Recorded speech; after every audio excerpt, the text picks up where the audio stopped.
Hello and welcome to some more Star Citizen with a big info dump on CitizenCon, the schedule, the event. There was a reasonable amount of drama and controversy about them trying to paywall the tickets and having digital tickets for the main sort of like presentations and that sort of stuff. This has since been addressed and at least partly rectified, but we're going to go over all of it. We're going to go over the digital tickets that they wanted to basically gate the event with, but now they are opening up so we can get the keynote presentation and the ending ceremony as well, which are the main things I actually want to see. That's going to be available to anyone with a Star Citizen account.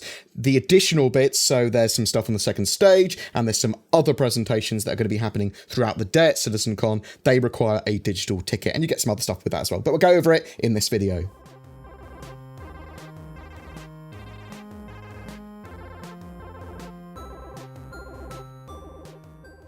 CitizenCon is Star Citizen's fanfest and major presentation and reveals for the game every year. This year, on October the 10th, at the Long Center in Austin, Texas, there is a large range of activities, demos, and questions and answers for attendees for the whole day, as well as a big keynote presentation at the start. They've now opened up the age range to allow tickets from 13 to 20-year-olds in addition to the 21+, though you may be challenged to provide ID now if you want to drink, and you can purchase a ticket for someone else if you want now a co-pilot to bring along with you.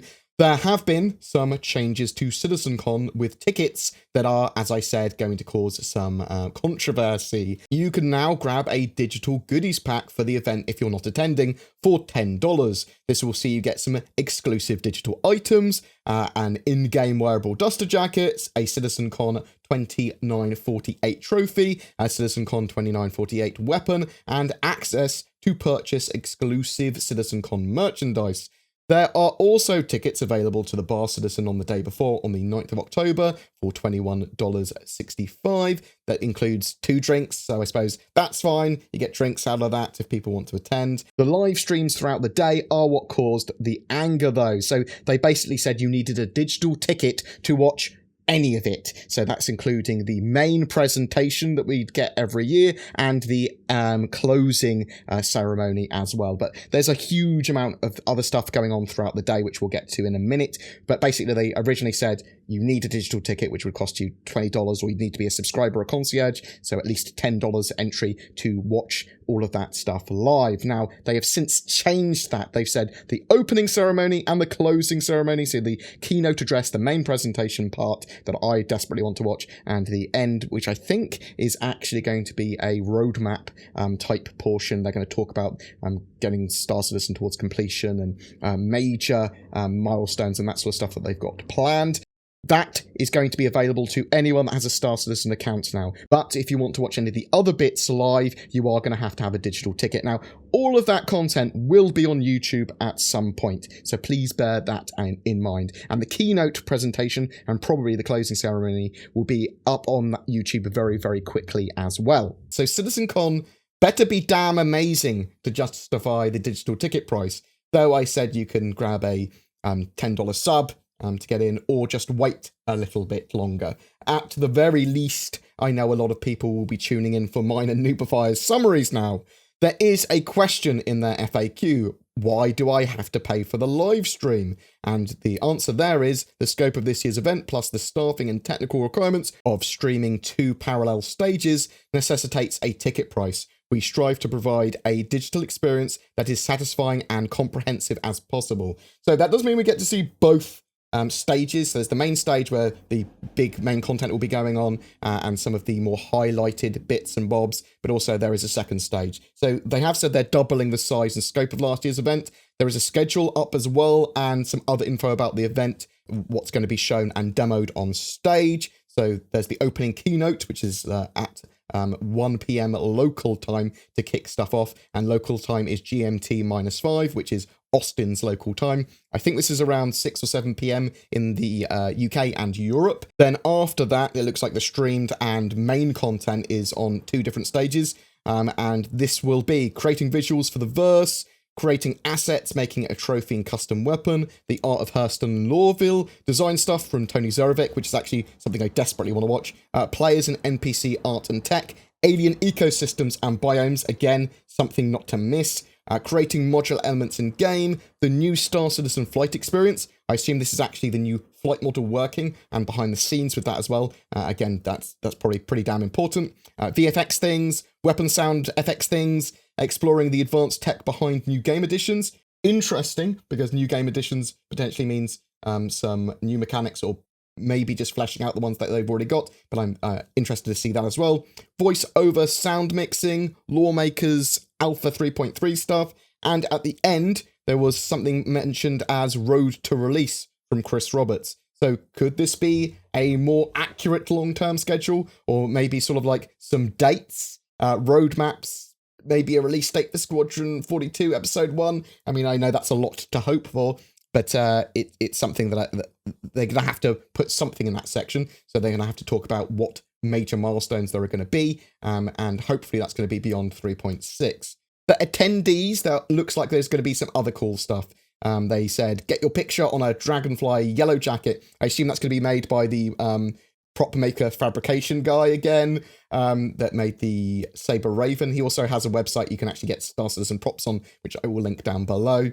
Sample Big Benny's latest offerings. So I'm assuming there's going to be some Big Benny's noodles available. Hobnob with reps and top orgs and ship manufacturers at their booths. Now, they want to do a lot of stuff in lore this year, so there's going to be some orgs that will be recruiting there. There's a page up there if you want to get your org involved with that. But I suspect there's going to be ship manufacturers like Drake and that sort of stuff just around, so you can chat to them. Probably have a look at the behind-the-scenes art, talk to some of the devs that make them. I don't know how much they're going to be keeping in lore. It's going to be an amazing fan fest for those of you that are going to be there. Being at the event's going to be truly epic, I'm sure. Streamrise, though, most people will likely just watch it once it's up on the YouTube channel now. As I was recording the audio for this, Chris Roberts, posted on Spectrum about this. So let's read it. CitizenCon streaming. I don't post often, but this is a case where I will break that rule. Why? Because there seems to be a lot of vitriol and outrage that is unfairly directed towards community and marketing. If you're upset, you should be upset at me, because this was my idea. Let me give you some context. This year's CitizenCon is much bigger than last year's, with 2 separate stages and tracks. We did this because we felt the format we tested last year was a success, and because of this we wanted to expand it to allow more people to attend and provide more opportunities to hear from and interact with the devs. With a venue and planned attendance 3 times the CitizenCon in Frankfurt, with more panels, so more devs needing to travel, more food and drink options for everyone, the proposed budget for this year's CitizenCon was almost double last year's. And this was without any video coverage, let alone streaming of the second stage, and a plan to just stream the opening keynote from the main stage. Yes, you read that right. The original plan didn't have any plan for streaming anything beyond the opening keynote. There was not even video archiving of the second stage due to the additional costs of getting the second video crew for that stage. Even then, there was some debate as to whether it was truly worth it to spend a chunk of change to stream the opening keynote for 90 minutes when we're always in a foot race to compress it as a high quality video and post it to YouTube as quickly as possible after the demo so people can enjoy a HD video as opposed to a crappy repost of a Twitch stream. While we get a nice viewership from streaming, by far the most views is always through YouTube, as the resulting press coverage links to it. Whether it's our official channel, or in the case we aren't quick enough, someone else's reposting of our stream, in terms of showing off Star Citizen, getting a high quality video up on YouTube is always our top priority. While everyone else is having a celebratory drink or mingling after the show, the video team is locked away cleaning up a cut to post online, often staying up to 2 AM and past to do this, which is why there was an argument to just let the attendees see it live and everyone else an hour or so later as a nice high quality video. Of course, me being me, wanted more. I felt if we were bothering to put these panels on with all our top developers, we should record all of it for the community to see, and if we were recording all of it, then couldn't we also stream it for all the community members that were interested? And since we get constantly criticised for our homebrew approach to videography and streaming, let's bring in a specialist company that can handle multiple spontaneous stages, cameras and streams. Now, of course, this doesn't help with the budget, because what I just asked about adds a low six-figure amount to the cost of the event. We really try to spend the money we raise on game development, not community content or events. For that, we use our subscriptions and try to defray the costs with sponsors like Intel last year. Since we originally announced CitizenCon for this year in Austin, there's been multiple threads about digital passes for those that can't make it to Austin midweek. I thought, let's take a leaf out of Blizzard's book and have a digital pass to allow people to be virtually there for all the presentations, and the money of these passes would help offset the not inconsiderable increases in cost that I was asking for, because I wanted to do it better for all of you. It was a gamble because we're committing to the increased costs without knowing how many people would take us up on it, but I decided we would take the gamble this year, and if it doesn't pan out, we'll just write it up to experience and not be as ambitious in our video and live stream goals next year. Because we do use subscription revenue for community content and events, we felt that subscribers should get the streaming perk for free, as it's part of their contribution that pays for our video shows as well as other forms of community content and engagement. Also, because concierge level backers have contributed far more than anyone could expect to help us build the crazy dream that is Star Citizen, I felt they should also be included, not unlike the early PTU access as a perk.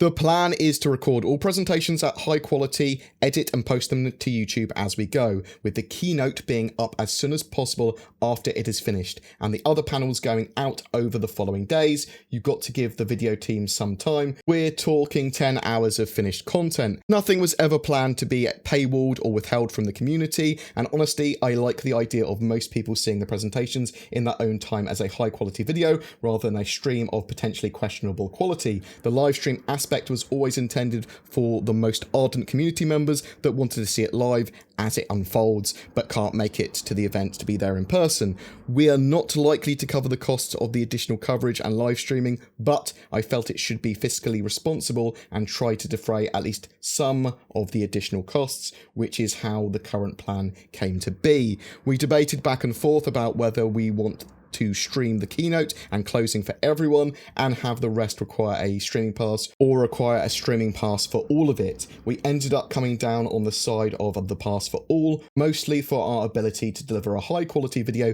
to everyone in short order and control the message and coordinate any press from the opening or closing. If we can give game sites a link to a video and guarantee that they will get all of it at the same time, we don't have to worry about different sites all trying to preempt each other, some linking to our stream, some linking to someone else's YouTube repost.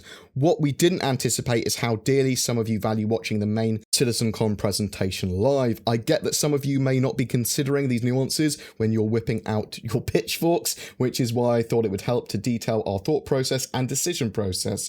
We're always trying to give you more at a better quality. Sometimes that requires us to charge for things that we haven't in the past, but I get that some of you could feel that you've lost something that you've previously had, and you're not a true Star Citizen fan unless you've sat through an awkward live stream with crashes and technical glitches. So we will have the opening keynote and my closing available for everyone that has a Star Citizen account, no digital pass required, with other sessions requiring a digital pass to see live. And remember, you'll be able to see these at your leisure, no restrictions, a few days later. I just don't want to see threads about how we shouldn't live stream and just post a polished video afterwards, because that's never happened. Sarcasm.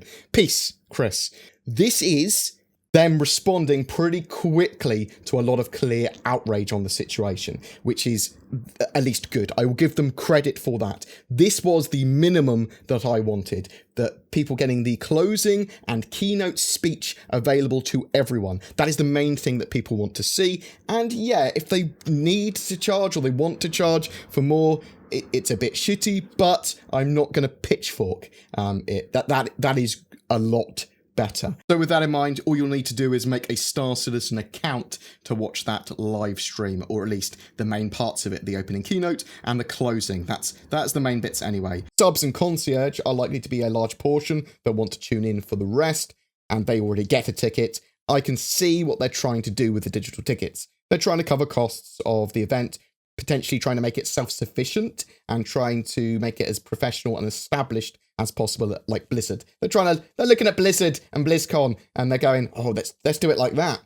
We'll have to wait and see at CitizenCon if CIG are developed and mature enough to be able to run this event and stream suitably for the price tag. For me, it feels too soon to do something like this, but I'm going to be happy if I'm proved wrong.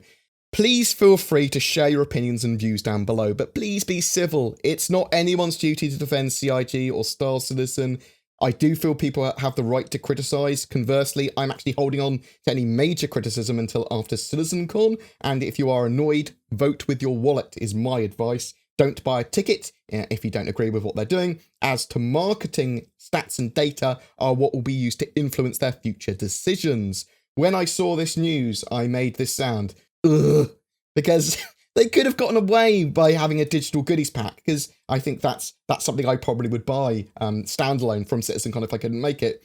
This live stream is going to need to be amazing and without any hitches to avoid a lot of further criticism from the gaming community. That said, I am now more excited than ever for CitizenCon because they've got some cool stuff there. The alien ecosystems and the keynote speech I'm very much looking forward to. I'm interested to know what sort of ship they might have on sale. Is it going to be the Kraken? I mean, the event is supposed to be in-law sponsored by Drake, and we know that Drake may potentially be making a scout carrier, the Drake Kraken.